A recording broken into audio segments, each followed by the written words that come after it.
বিয়ের পর প্রথম জামাই ষষ্ঠীতে এলে বাবা, কেমন আছো? ভালো আছি। তো সংসার কেমন চলছে? কেমন কাটছে? সত্যি বলতে আপনার মেয়েকে বিয়ে না করলে জানতেই পারতাম না যে বাস্তব জীবনটা কতটা কঠিন, মানে মানে কতটা সুন্দর। বাড়ির কাজকর্ম করে দেয় ও? ও কাজ, দেখুন, ঘর ঝাড় দেওয়া, কাপড় কাচা, বাসন মাজা, রান্না করা, এই কটা ছোটখাটো কাজ শুধু আমি করে দিই।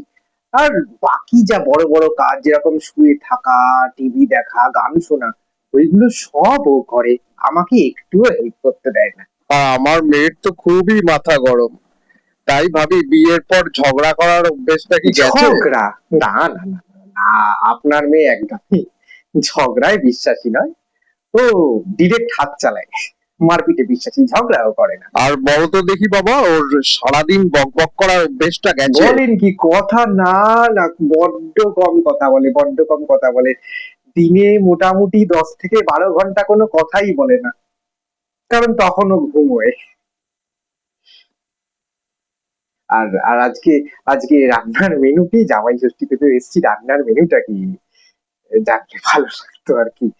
চিংড়ি মাছের মালাইকারি, সর্ষে ইলিশ, বাহ মুরগির মাংস বাহ, এ তো কষা, আর দারুণ মেনু। সাথে লাস্টে একটুখানি কচি পাঠার ঝোল।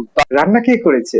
তোমার শাশুড়ি ভাই সব আয়োজন করেছে। ওহো, বাহ, ভালো হয়েছে আপনার মেয়েকে দেননি, তাহলে আর কেউ খেতেই পারতো না।